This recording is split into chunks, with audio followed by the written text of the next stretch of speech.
Welcome back.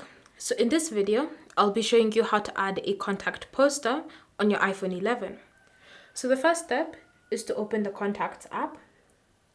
Then select the contact you want to add a poster to. Once you've selected the contact, tap on Edit.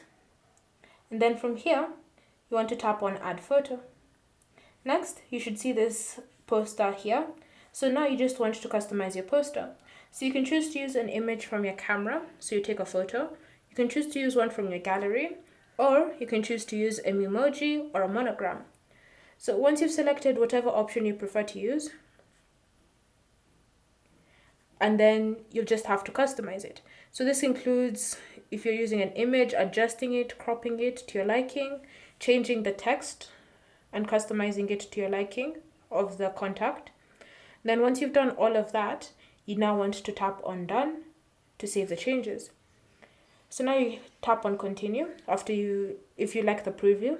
If you don't, you can always tap on the back button and re-edit it. Then from here, you'll also be prompted to create your own contact photo. So you can choose to skip it or you can choose to continue. It's up to you. And then once you've done all of that, simply tap on Done to save the changes. So now whenever that contact calls you and it's in full screen mode, you should see the poster appearing with the contact. Thank you for watching. If you have any questions or comments, leave them down below and we'll get back to you.